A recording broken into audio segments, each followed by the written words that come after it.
Hey, this is Sports Slaw with Lomas Brown, the pro. And Deb Schneider, I'm the prof. And together, we're the pro and the prof.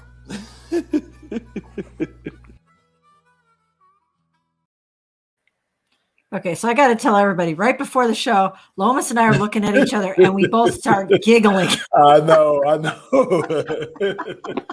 You just had that little smirk, and then finally it just came into a full-blown.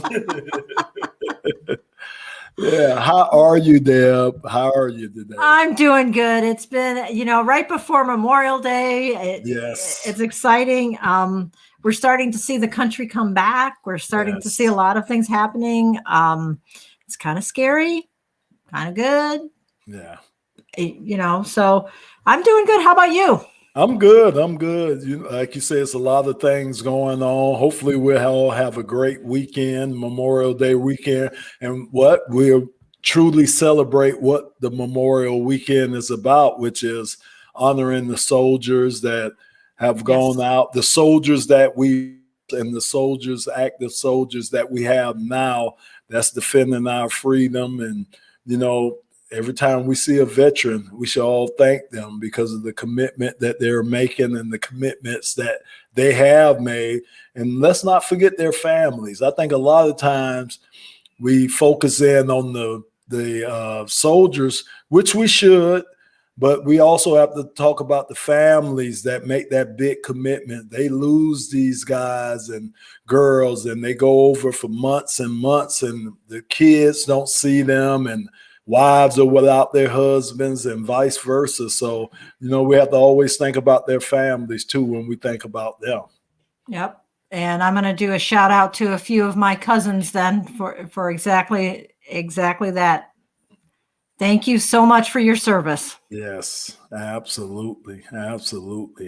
So, just a lot of things going on. Like you say, the country seems to be opening up slowly but surely. Things are starting to turn the corner, and everything. Deb's starting to see a lot more venues that are allowing you in without masks, and the restrictions are coming down. But one thing I want to ask you about, and I know a lot of people don't know that you have a staffing firm, but man, let's talk just a tad bit about how this unemployment and things are really kind of affecting businesses with getting workers in. I mean, every time I turn around, Deb, I'm seeing we're hiring, and it just seemed like every time you talk to different companies, and it doesn't seem to be a certain industry. It seems to be across the board.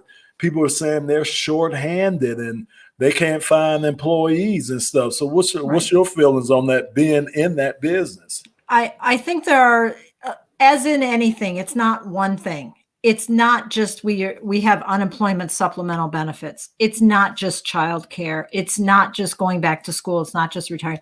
I think it's a combination of everything, and it's at different levels. If you're talking some of the lower levels, unemployment, extra unemployment does make a difference because you can make more and it becomes an economic decision. Mm-hmm. The restaurant industry, for example, is having a difficult time keeping workers. Yes. Very difficult because they're not paid as well. On the other hand, there's also most of the millennials who have young kids, they haven't been in school, they can't get to school, and you cannot leave your 7-year-old home alone. Yeah. So there's that issue. So there's a lot of back and forth between the moms and the dads. And somebody said, is this a woman's issue? It is an issue. Mm-hmm. There are women and there are men who are affected by this. And I have both in my office. Transportation's another issue. We're not fully back from a transportation standpoint. Used cars, you can't even get a used car anymore. Yes, you're right. I mean, that seems very strange, but you can't get there from here from there. Yeah. So that's a problem. You have a lot of people who've retired younger than they anticipated. You have a lot of people who've gone back to school.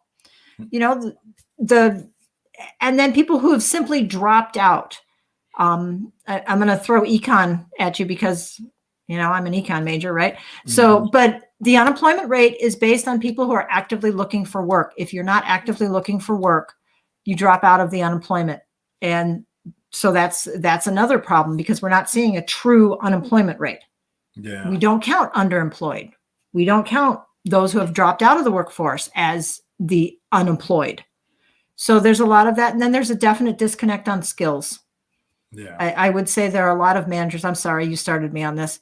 There are a lot of managers who are older and who expect to have the person who can come in and do everything or 90% of what they want. And in reality, that person has 7 job offers. Mm.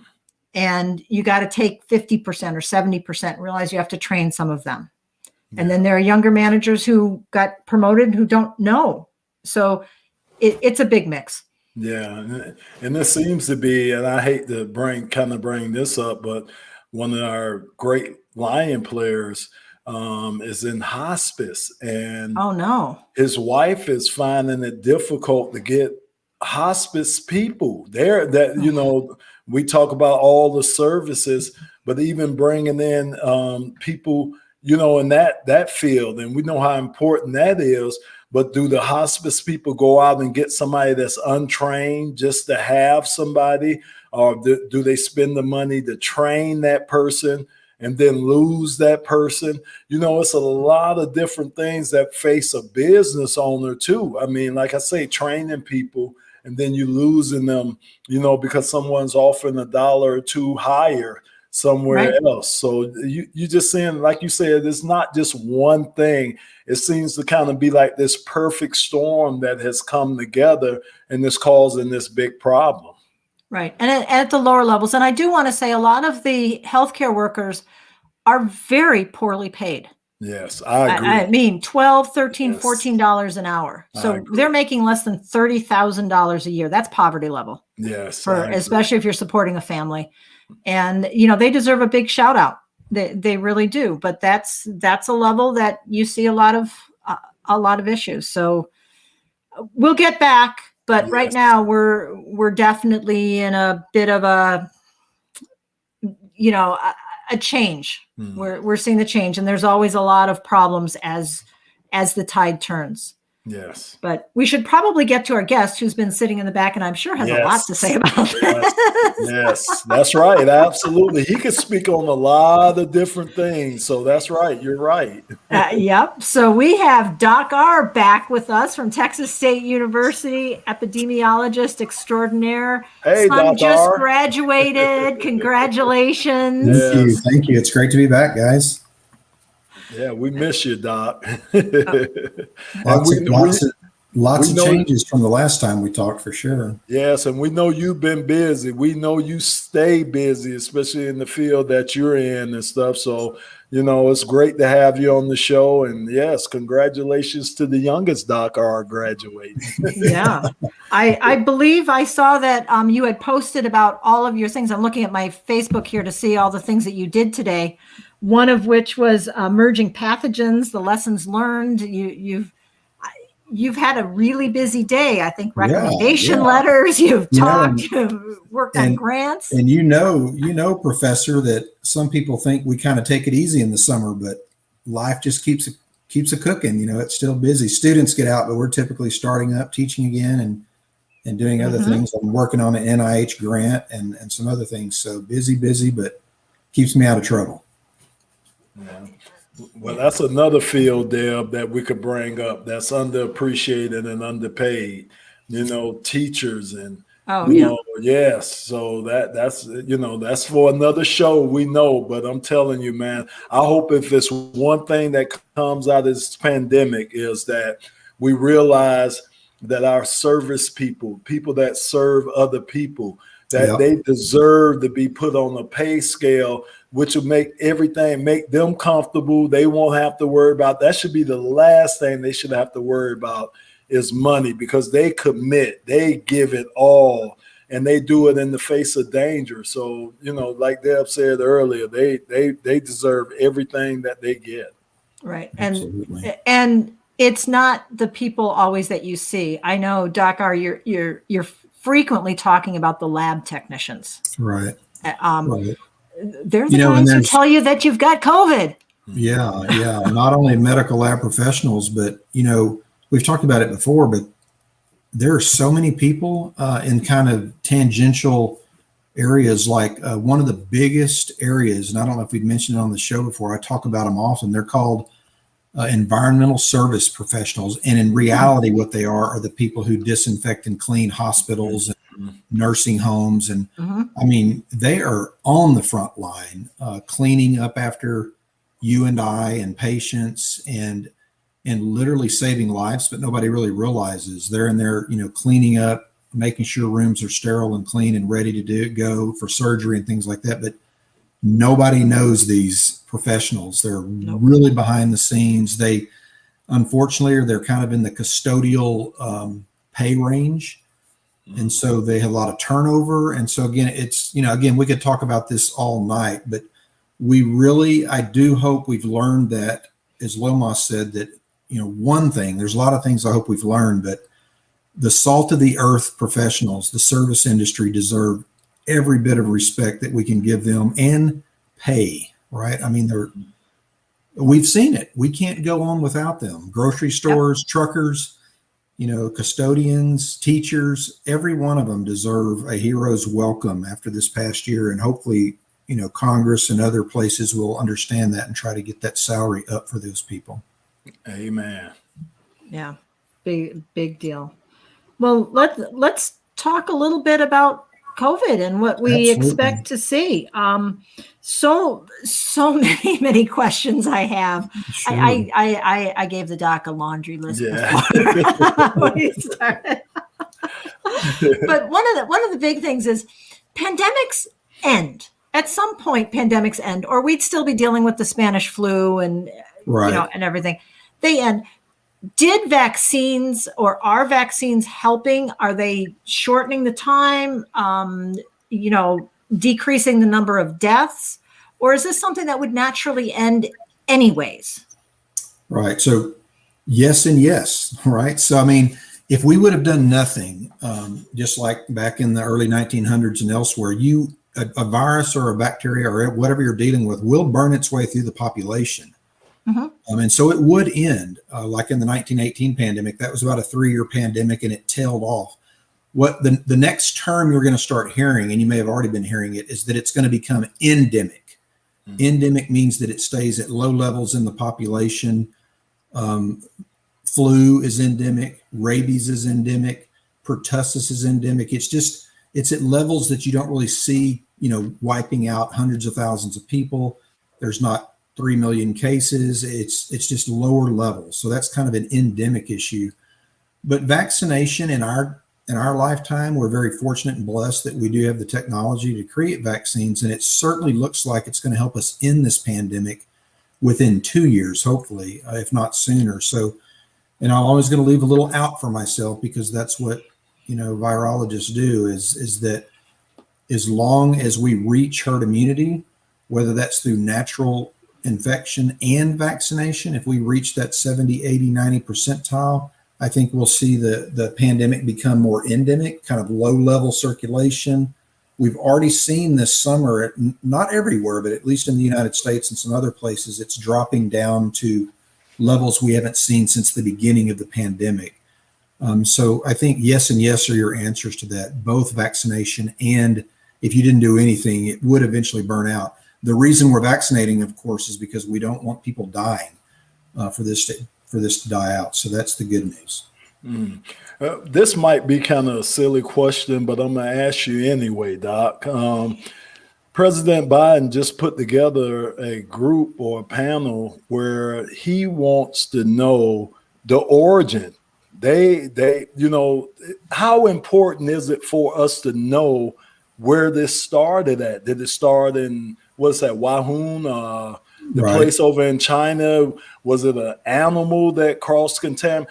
Was it bad meat? What was it? Why is that so important now after we've been dealing with this for well over a year? Why is it so important for them to find out the origins of the COVID? Sure. Great question. Certainly in the news again right now because of that task force that Biden's putting together and others are asking about.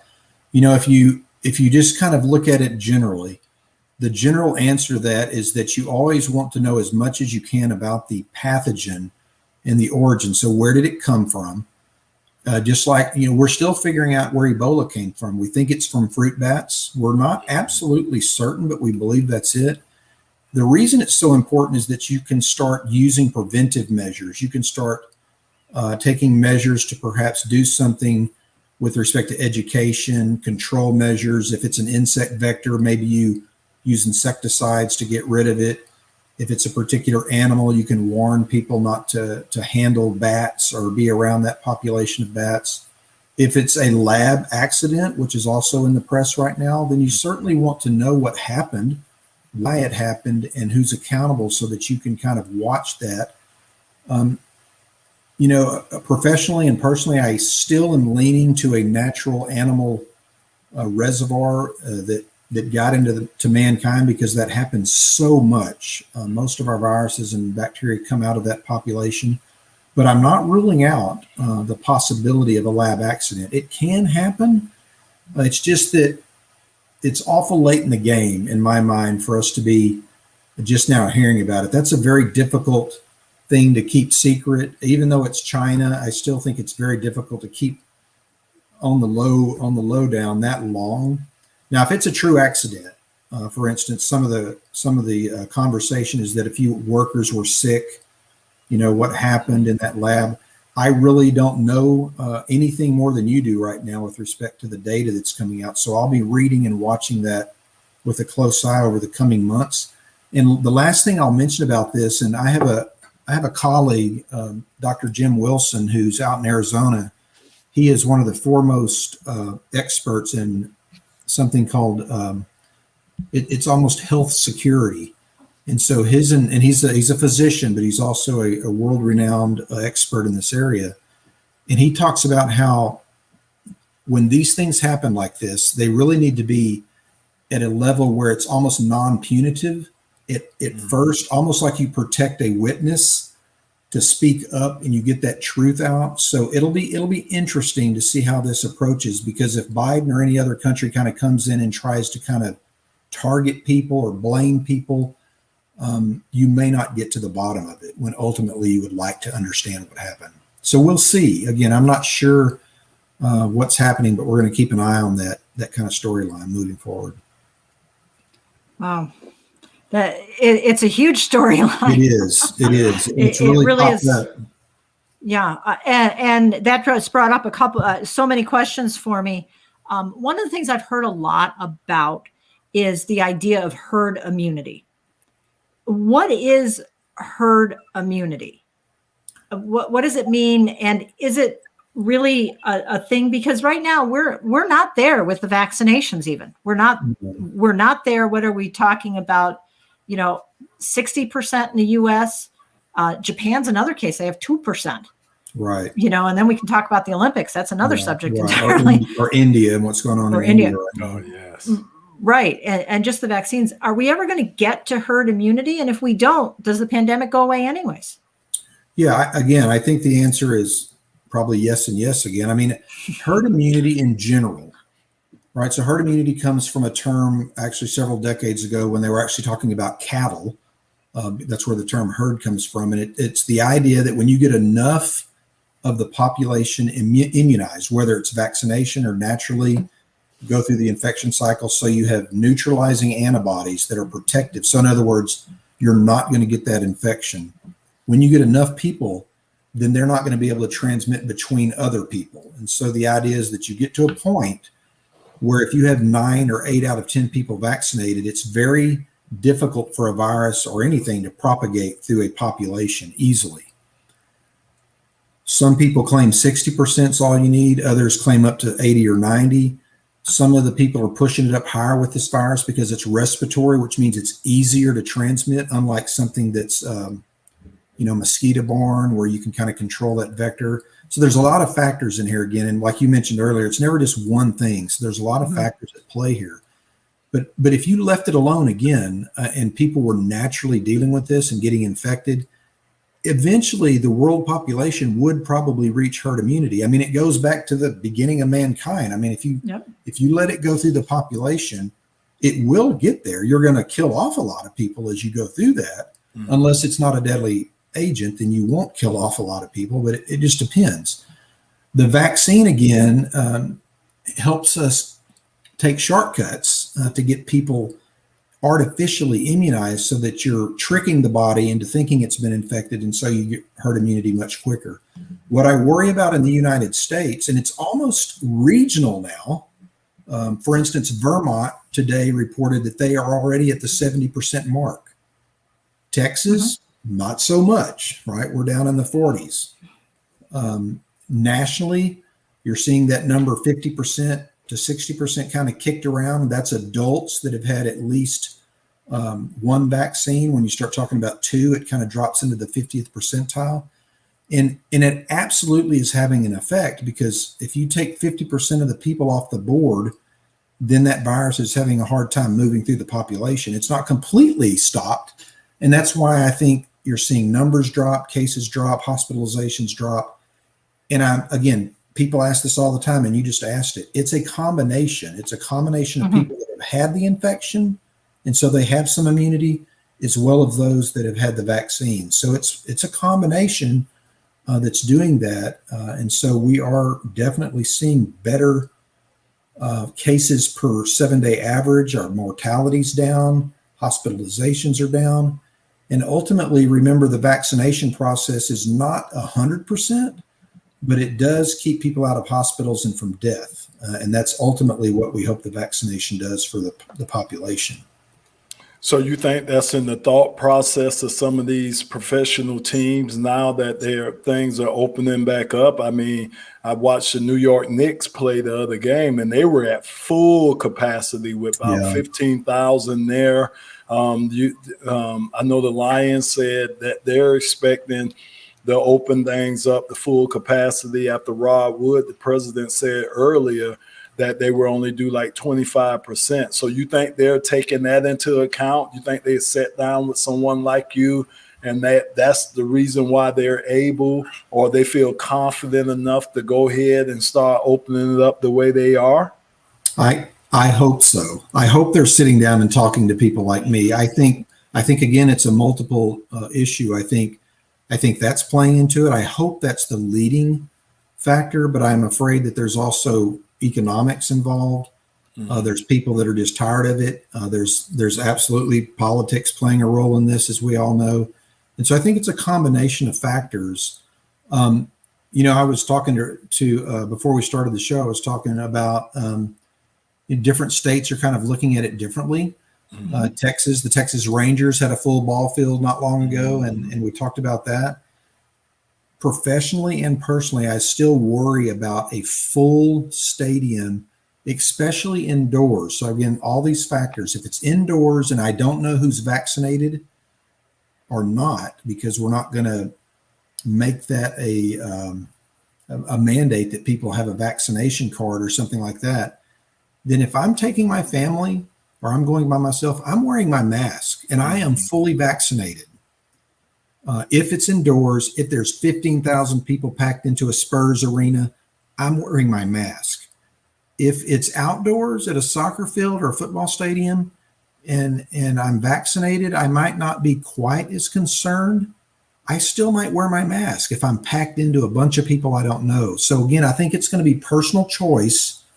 And because the country and certain states like Texas have made that a decision, I think it's going to be a personal choice. In Texas, we're seeing grocery stores and things like that still make us wear a mask. And then I'm seeing other places, like some fast food places, that don't. They strongly encourage. We're seeing new signs strongly encourage you to wear it, especially if you're unvaccinated. Well, how do we know who's following those rules or not? So again, it's going to be up to humankind to do the right thing. But it's just so many factors, and it's driving people crazy. And I don't really know how we're going to get there other than to keep doing the right thing, being careful, following the rules until we see cases get down below like 5 per 100,000. That's what a lot of epidemiologists and healthcare professionals want to see. We're not quite there yet. In Texas, we're in the 9 or 10% range. If we get down to 5%, I think you'll see even more opening up. So there's some numbers there that we can maybe talk about at some point too, where if you're looking strictly at the science, some people will tout, less than 5 people per 100,000 or something like that. And then we let it go. Again, but different people have different opinions. So it's just because we're the United States and we kind of have these freedoms, it's just a different ball game, no pun intended, that people are going to do what they want to do if the government lets them. Yep. And the government lets them. They do. It's challenging. I mean, I don't know if I have the right answer. It's a challenging time. We've talked about it a lot, and it can be very frustrating. We've talked about this. I've enjoyed not putting my mask on every moment of every day. Texas State, where I work, we're strongly encouraging it through the summer, and then we're going to keep that strongly encouraged, because once the governor opened it up in state and public institutions, we can't mandate it anymore at Texas State. It has to be a personal choice because it's a public university. Private universities can do what they want, but we'll be not wearing masks if we don't want to. So it's going to be an interesting fall when we come back. When you have 200 or 300 people in a classroom, we'll see what happens. I'm assuming lots of people will wear them and others will not, and we'll just see what happens. Which, again, so many questions. Do you think the lockdowns helped? I mean, we're talking about 2 different states. You're in Texas, which is a lot more open than Michigan has been throughout this. California was relatively closed. Florida was very open. Are we seeing differences? Did the lockdowns help at all? And the differences in the laws? I mean, from a legal perspective, you're exactly right. Public versus private, state versus state. Right. Were they effective at all? I think we're still trying to understand the lockdown, when we go back up to March of 2020, if we could do things over again, right? We always in hindsight say these things. In some ways, and you've heard me say this before, the lockdown was harsh, obviously, early on. I'm not sure that was the perfect antidote, but I think it was the proper one at the time because of the unknowns around mortality and other issues. Looking backwards, and these are a lot of if-but statements, if we would have had our act together on a national testing strategy and we would have been able to contact trace properly, we really didn't. Nobody talks about it anymore, but contact tracing is a critical public health measure that works, and we did not do a good job with it. We kind of gave up back in, as we got into the first of the year of 21, just kind of gave up on it because it was just so many people were turning up positive, and it got to be not enough professionals on the ground to do that contact tracing. So again, there's so many ifs, if we would have done this, would we have had to do a lockdown? Maybe not. But I think because of what was going on, it was probably the right thing to do at the time. When cases drop like they have over the spring and now entering the summer, I think it's prudent that the government and businesses at least look at what's happening in their state and in their regions and try to make those decisions based on the data that's coming in. And you've heard me say this before, as long as they are willing to pull that backwards if they have to. If Texas suddenly starts hammering mortality rates or hospital rates go skyrocketing after July 4th or something, we need to do something about it. We need to do something because we can't overwhelm healthcare again. I mean, these people are walking off the job after a year and a half of just being hammered. Yeah. And so, again, the general public doesn't think about that at sometimes, but healthcare is tired. Healthcare is weary across all sectors, physicians, nurses, laboratorians.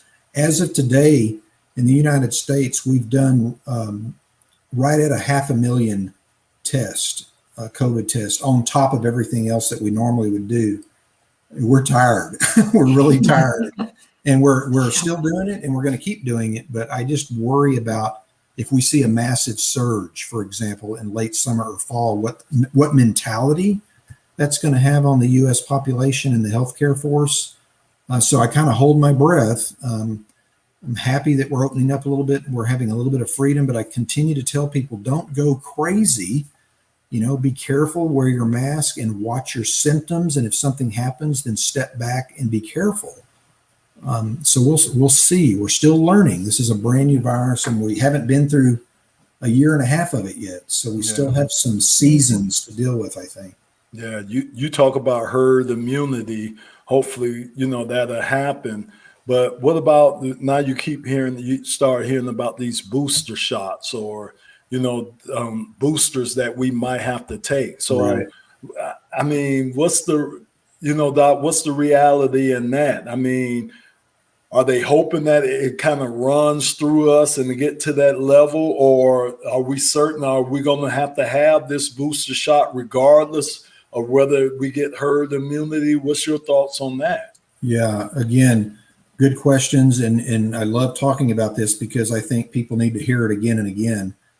Remember that when we started the vaccine process, one of the amazing things that came out of this pandemic was the technology around the new mRNA vaccines and even the Johnson & Johnson. And so we got those out quickly. That's awesome. It absolutely has helped save lives.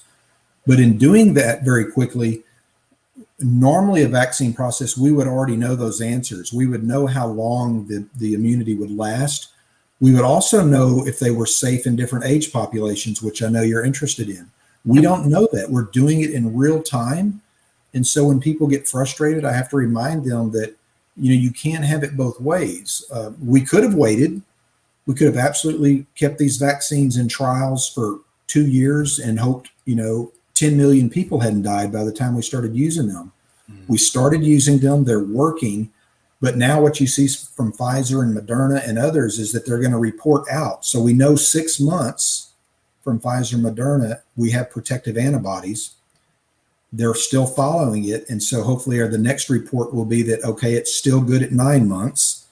And I'm hopeful, that it'll reach a year. That's my hope, and longer if possible. I'm coming up on 6 months, probably in early September. I finished my second dose at the end of February. So, I'll be watching that as the school year begins and wondering if I'm going to need a booster if Pfizer and or Moderna and others start reporting that, that they're watching the titer. So again, they're looking at people in the population that got their vaccine back in January, February, March, and they're following them. They're taking samples and they're following them. It's called running a titer. And a titer is the amount of antibody you have in a human being or an animal. Mm-hmm. And they're watching it and they're charting it. And if it starts doing this and heading down after 8, 9, 10 months, then they're going to be hopefully ready to get that booster session started up for that part of the population. So again, Lomas, it's going to be a wait and see. And it's frustrating and kind of scary, but that's where we're at. Same thing, just to kind of transition into age groups, because I know that was something. Thank you. That was a question. Mm-hmm. So again, the good news is that the vaccine we know works wonderfully in 18 and older. So that's where we started with it. We were lucky with Pfizer because they were starting their trials at the age of 16. So that let them kind of creep down into the high school levels. And now we know that Pfizer, again, they were doing trial testing. Again, back in January and February, when all this started, they started looking at several thousand teenagers. I think it was close to 30,000, and they followed them. No adverse effects. They're reporting 100% coverage if you get both doses. And even with one in that 12 to 16 age group, they're showing around 90%. That's amazing coverage. And it's probably because their immune systems are stronger and younger and all their cells are working much better than ours. And so now we're looking at the next announcement is probably going to be, you've heard, probably Pfizer's looking at 6 to 11. So that'll probably be the next group that they get an EUA, an emergency use authorization for. Moderna is kind of a little behind them because they were just a month or so after Pfizer. So we'll start seeing those announcements. And it'll probably be, late summer, mid to late summer, that we might see anywhere from 6-year-olds to 80 or 90-year-olds that are available to take that vaccine. That has major implications for schooling, obviously. So that's what we're watching. Mm-hmm. When you start getting down, and they're looking, I think they're planning on looking at 6 months up to 5 years of age too. So they are looking at early childhood immunizations. And some people will ask the question, why? That age group doesn't seem to die as much. There's not a lot of high mortality or higher severe illness, but they are carriers and they are shedders of virus. So when you go back to herd immunity, children make up about 20 to 25% of the US population. So by vaccinating even 6-year-olds and up, even if we creep down to like school age, that will help us kind of overall in herd immunity. So it all adds up. All that math adds up eventually. Wow. And then, which brings up, thank you for answering the question about the younger kids. It sounds like you have no qualms about vaccinating some of those prepubescent children, and that's going to help. We know that we've had over 33 million cases in the United States. We've had, over 3.5 million deaths. The common flu, by contrast, kills someplace between 12 and 50 some thousand every year. But one of the things that with COVID, and this affects athletes, this affects everybody, are those long haulers. And those effects, like the myocarditis that we've been talking about. We've seen that in some of the professional athletes. We've seen that in some of the collegiate athletes. We are seeing these long haulers. We don't know when. We know perhaps women with PCOS. We know, some of the young guys. What do you think about that aspect of it? Would you tell everybody to get vaccinated? Would you say hold off? Because there are a lot of doctors who are saying hold off. You have an underlying condition. Where do you fall on that? To be honest with you, it terrifies me. I mean, that's the one thing that, and I am not a physician, right? So just so your audience knows, I'm a PhD in virology, epidemiology, public health. So I am not a physician, but I do follow the information closely. And it is a bit terrifying. And it's one of the reasons I talk to people about, I'm pro-vaccine. I certainly have that cautionary information for people that have, some issues around it, true medical issues around they're immunocompromised to the point where a vaccine could be really detrimental to them. There are people like that. Or they have an autoimmune issue. I was talking to someone from my hometown recently who had kind of a rheumatology issue, and he was having issues after his first dose. And so I was kind of talking to him about, he needs to report that as an adverse event. He might not be a good candidate for the vaccine. So there are real medical reasons for people not to get the vaccine. All the more reason to have herd immunity, because then we protect those populations. But going back to the long haulers, as well as the multi-inflammatory issues for young people, the MISC, if you read about that, the myocardial stuff, there's a wide spectrum of kind of odd issues and side things happening from a COVID infection that are kind of worrisome. Again, if you're healthy and can take the vaccine, it's one of the reasons I really talk about that to the people that say, oh, I'm just going to get the infection. I'm not going to worry about it.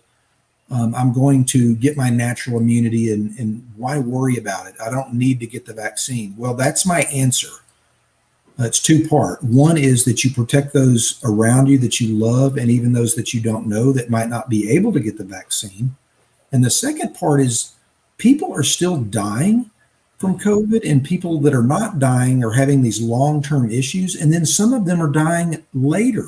So there is a group that are getting like a kind of a relapse effect after a couple of months of surviving the infection. So again, we don't really understand it. From everything I've read and tried to keep abreast of, is physicians and researchers are, madly looking at these things and what's happening with people, but we still really don't understand why they're occurring. There may be some type of triggering effect with the immune system when you go through that process that triggers different storms, different types of hormones, different types of cells in your body to react in a way that they normally wouldn't. And so until we understand that pathology, we really want to be careful that we're not just going to get the infection and think it's going to be okay. 5 years from now, I might be answering this differently. But right now, I think your best your best measure is to avoid getting the infection at all costs, especially if you have some of those comorbidities. I just wouldn't take the chance, and unless you have a true medical reason to avoid the vaccine. Yeah. Deb, I'm gonna kind of steal your one of your questions, but Feel free. So, Doc R, what about and Deb, this is a great question. Being prudent with the surfaces and cleaning and doing different things like that, is that still going to be just as important? Again, with the herd immunity and different things like that, outdoor facilities, Right. is that still going to be just as important as it has been, or has been, as they have reported it being? Yeah, I really appreciate this question. I'm glad you asked it and brought it up. It was Deb's. Thank you, Deb. We're hearing it a lot, right? I don't think I phrased it quite as well as you phrased it. The scholar really got after it there. So, what's great about science and best evidence is that if we can all understand that part of what we've been going through for the past 15 months is literally our own experiment, right? I mean, this is an experiment playing out on the human population on a daily basis. And so hypothesis testing is all about science. And looking backwards, and I did this, so I'm going to just say it, right? I mean, I was one of those people that was touting surfaces. I still believe surfaces are important. Let me start there. Surfaces are important in general to control pathogen transmission. We know it, right? That's why you wash your hands after you go to the bathroom. That's why you wash your hands when you shake hands with a lot of strangers at a conference. That's why you clean up in the bathroom in your kitchen. You don't want to cross-contaminate between raw poultry and your salad. I mean, there are definite reasons to consider surfaces. However, what we've seen over time as we've witnessed this is that it looks like this particular virus is primarily transmitted through airborne respiratory droplets. And what you're starting to see people talk about, and I've been using this too, are the 2 V's, vaccination and ventilation. We're seeing how really critical ventilation is important, being outdoors, being in areas that are more open and ventilated, even if you're indoors, to have windows open, to have things open, to have fans going, to have fresh air pumped in, certainly seems to be playing a factor. I wouldn't say that it's something we should ignore when it comes to surfaces, Lomas. I still think we want to be disinfecting athletic facilities. Remember, there's things like MRSA that we've talked about. Yes. There are other things that are critical that you want to protect against. It's never a bad thing to clean surfaces and disinfect areas, but I don't think it's as big of a big of a vector that we originally thought.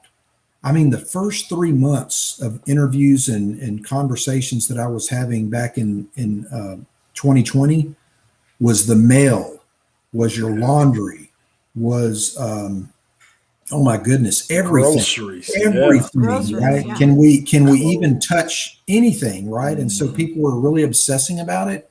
And, that's understandable. But it looks like it's not as critical a problem as we thought. Now, that doesn't mean just stop washing your hands and doing things like that, because we do know that just like wearing masks over the past 15 months, we've seen way fewer flu cases, almost none. We've seen less colds. We've seen less allergies. So in some instances, we're also seeing positive effects of our behavior, and we don't want to forget that that's an important part of overall public health, is hand hygiene, surface cleaning, and so forth. But I would put ventilation and vaccination at a higher tier right now as far as its importance. Absolutely. When I first started volunteering to help give vaccines, my job was wiping the chairs down, and I always wondered how you were going to get COVID through your pants. But that was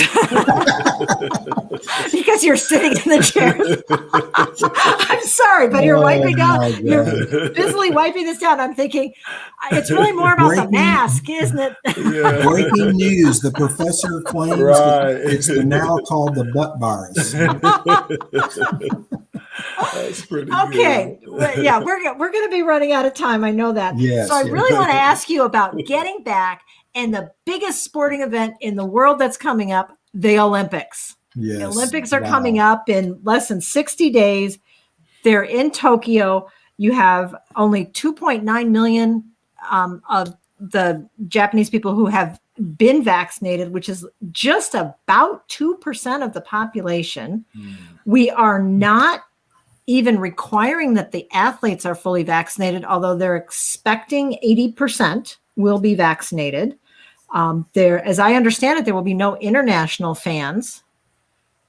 What do you think? Is this a good idea? And there's a huge call to just, okay, we're going to cancel it. Right. Which of course has a lot of other, because I mean, this is a 4-year thing. So those incredible athletes will not get a chance to compete if we cancel. Where do you fall on that? And that's kind of a question for both of you. Yeah, I tell you what, I'm glad I'm not the commissioner or the chairman who's making that decision. What a monumental, difficult decision to make.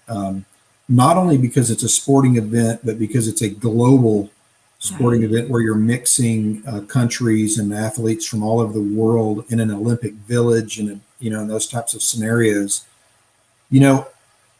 Again, there's some ifs again that I talked about. If the athletes that go are that 80, 70, 80% vaccinated and they're kept together and they're not roaming the countryside and things like that, I think things will be okay. I would be a little concerned with indoor stadiums if you try to pack in lots of people that you have no idea what their vaccine status is. That's a worry to me. I think I would look at that if I were the Olympics and maybe not allow that, or at least trim that density down to where you don't have 60,000 people in a stadium or something like that. And I understand there's all sorts of factors here to think about, but I certainly would not want to be the Olympics and have that as a press story in a month after the Olympics, that we allowed a massive surge to occur all over the world because people are going back to their home countries or athletes are dying or whatever the case may be. So I would be very careful in how I handled that. I don't think they have to pull the plug right this second, but I would be watching that country. I'd be watching the rates that are happening, and I'd be having a very carefully crafted infection control plan around how those athletes interacted with each other and how they were housed, and all those factors we saw in football. We did it, right? I mean, we talked about the Seattle Seahawks. We've talked about other entities that made it the whole season without any major issues. It can be done, but it has to be done very tightly and very correctly. And if that's done that way, I think it would be okay. Yeah. We'll just wipe down the seats. I think it's going to be hard. I really do. I really, really do, Doc. I mean, because again, you're talking about global. You're talking about athletes coming from all parts of the world.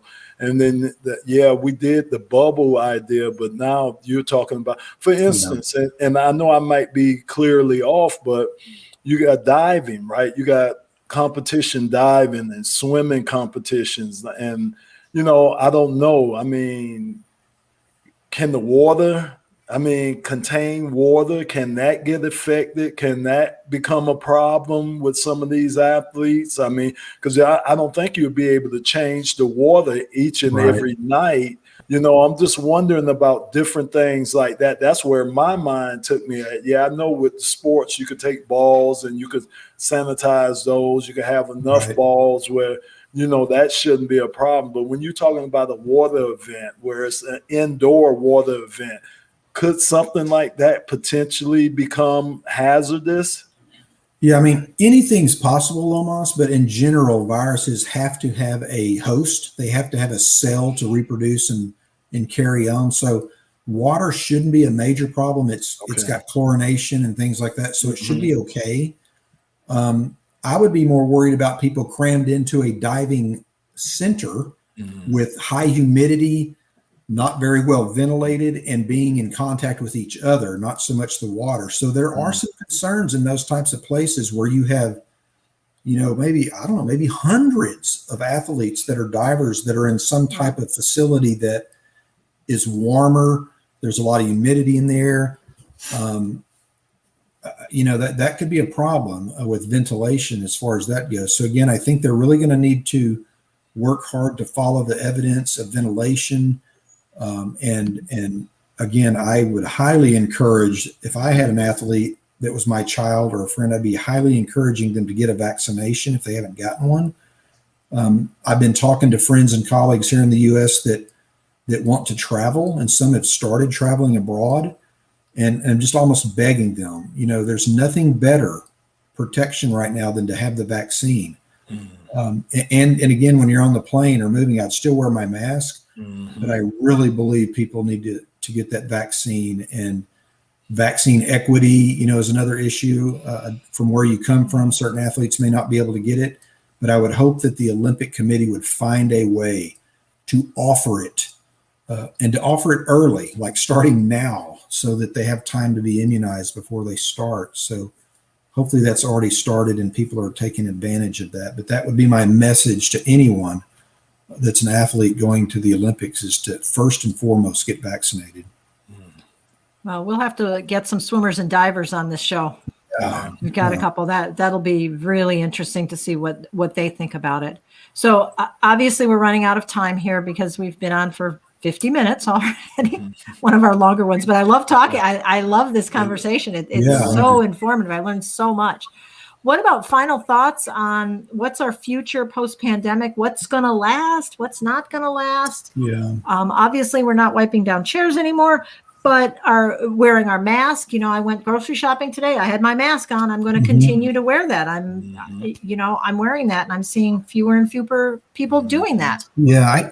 I think we're in, it's going to be like you said, it's going to be an interesting couple, 3 years, I think, moving forward. I do have hopes, and I think the data is starting to show that we're at least in the U.S. and in certain countries, we're kind of pushing that pandemic towards flattening that curve and dropping that curve down to levels that we will start talking about a post-pandemic time frame, and it'll probably become endemic for a while because it's in the population. But it'll be interesting to me to see. One of the questions I still have as a scientist is, will this be seasonal?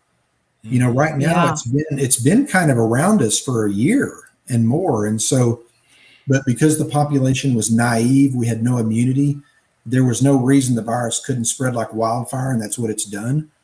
Now that we're vaccinating and we're getting things up, it'll be interesting to me to see, will it become seasonal? Will it be kind of a curve that comes and goes over winters and summers and things like that, or will it disappear?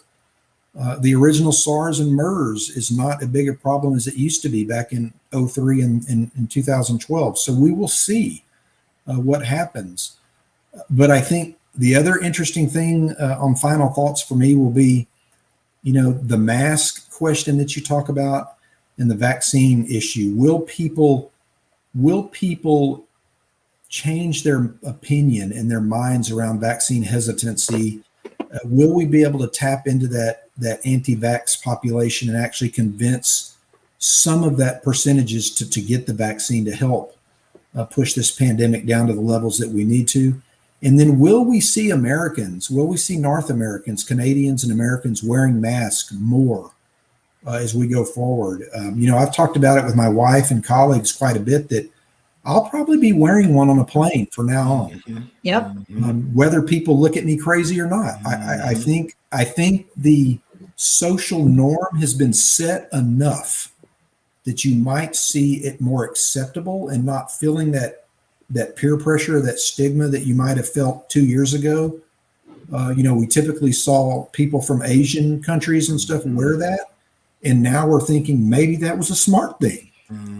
Maybe there's a reason to wear a mask in certain areas, in certain instances, like a crowded plane or a crowded subway. And even in allergies and things like that. I think we've seen some interesting positives out of this. So it's going to be, again, I think we're living in an experiment. We are definitely in a petri dish as we go forward, not just physically and health-wise, but also kind of mentally. There you go. Logically. Yep. Mental health. There you going go. back into classrooms, going back into stadiums. Right. It's going to be in your brain, whether you That's admit right. it or not, right? How do you feel? Are you comfortable?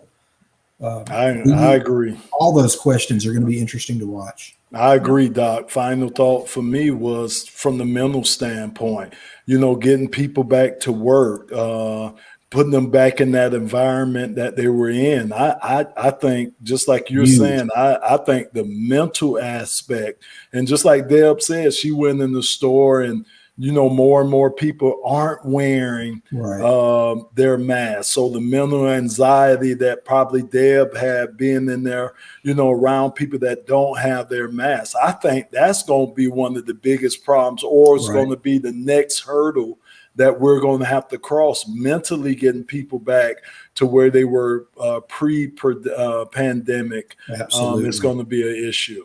Yeah, I mean, we're seeing it at Texas State. We're already seeing so many people that were able to get accommodations to work from home, and that's awesome. They were able to do it. They did their job. Everything's been fine. And now we're seeing, it's like a 50-50. Some are excited and ready to come back. Others are terrified. Yes. Even if it's fully vaccination, they're still concerned. So I think we're going to have to be patient. One of my favorite things to say on social media is to please be kind, be respectful. There are people that are in different mindsets than you are, and to be understanding of that. I hope Americans can get there. I'm so tired of us not being that way. And again, I'm just saying that collectively, we all need to be better about being courteous and being kind. It's not hard to show people kindness. It's a mask. Who cares? It's a vaccine. Let them do what they want. It's their choice, and just leave it alone and respect their decision, and let's get back to work, get back to normal. Right. My final thoughts on this are really that we are fundamentally changing.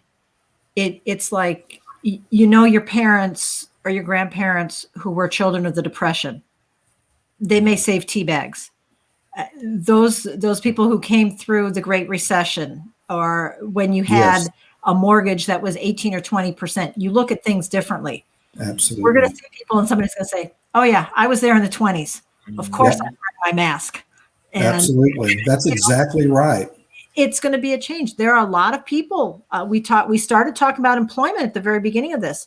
There are people who are scared to come back. There are people who are, chomping at the bit to come back. Right. And there are a lot of people who are saying, I kind of like being home. Yeah. I kind of like this work from everywhere. The Virgin Islands sounds like a really, really nice place this time of year. Absolutely. And when we first started, not to keep us going, because I know I've got to get going too, but my daughter, who is 25 and is in that age group that we're talking about, she works in the hotel industry. Wow. And she kind of got down to like 10 hours a week, and she was dealing with some employment assistance. Now she's back working her tail off 40 plus hours a week, but they're only half staff. They cannot find the custodial staff.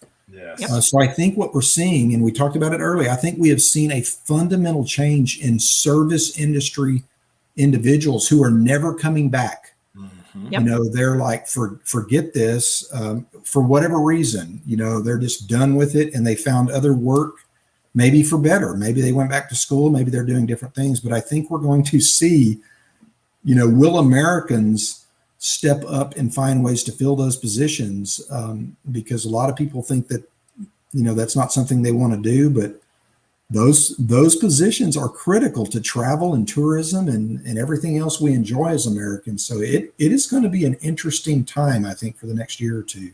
Yeah, it will be. So I'm going to go with we fundamentally changed society, or at least our mindsets. Yep. We are not going to be the same. Absolutely. 20 years from now, we're still going to be different. We lived through it. That's what we're going to do. We did. Grandparents. I lived through the Depression. Exactly. There's a reason money's in my mattress. Leave me alone. There's a reason I have this cute Hello Kitty mask on. Yeah. So thank you, everybody, for listening. Thank you, Doc. Thank you, Lomas. Thank you. And, really, as always, love the conversation, learned so much. Yes. And for all of our listeners, we've had some great questions, and keep them coming. Check us out on sportslaw.com. Check us out on Spotify. We've got a YouTube now. We're up and running. Looking forward to our next conversations. Thanks so much.